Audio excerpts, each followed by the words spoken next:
一踏入呢個位於馬鞍山錦英苑嘅單位，差啲以為自己去咗 Figure Museum 啊！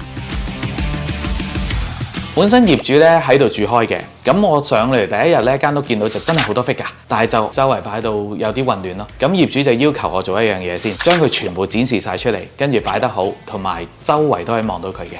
因應業主嘅要求啦，咁我就設計咗幾個高身嘅玻璃櫃，將啲 figure 擺晒入去，再加埋燈光嘅效果咧，咁佢直頭全部啲 figure 擺咗去之後，就好似藝術品咁樣啦，每一樣嘢都好靚，周圍都可以望到。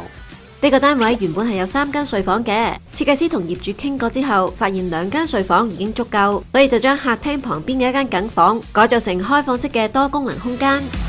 喺呢個多用途空間，屋主平時會喺度做運動。設計師做咗個儲物地台，擺放咗屋主 figure 以外嘅雜物。如果有客人嚟到要留宿，就可以喺地下加上墊褥，變成客房。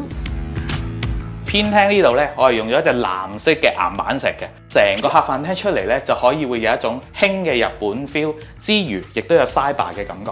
客飯廳我係用咗淺木色同埋深色去撞嘅，咁為咗加強 display 櫃嘅立體感，我再加埋石墨色落去，佢嘅層次會更加豐富。儲物櫃身用咗木條紙，令到感覺柔和得嚟又有線條感，亦可以有助喺視覺上將樓底扯高。為咗加強全屋嘅立體感，所以大部分儲物櫃都係離地嘅吊櫃，然後喺櫃底下面做咗滲光。而多用途空間嘅 platform 刻意做咗不規則形狀，亦都令到客飯廳喺視覺上層次感豐富得多。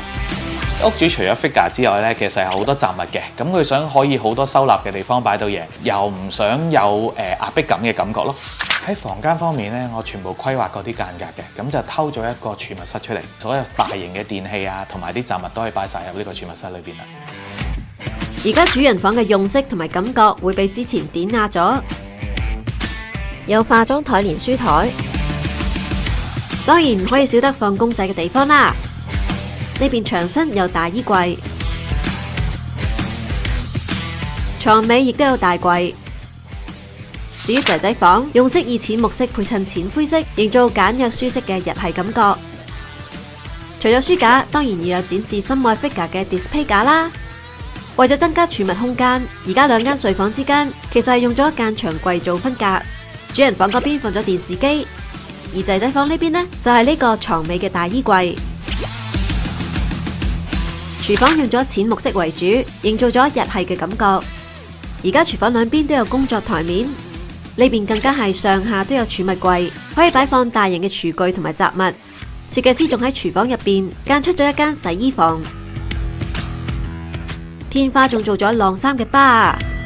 廚房趟門用咗透明條紙玻璃，既可以防油煙，又可以增加透光度。設計師利用客飯廳嘅木紋地磚伸延入廚房，營造一致性。至於廁所，設計師重新規劃個位置，雖然面積冇加大到，但而家嘅感覺好闊落。設計師亦都利用咗淋浴位置嘅柱位，放置沐浴用品。吊櫃亦都做咗展示櫃，同埋加咗燈光效果，令全個廁所視覺感更加豐富。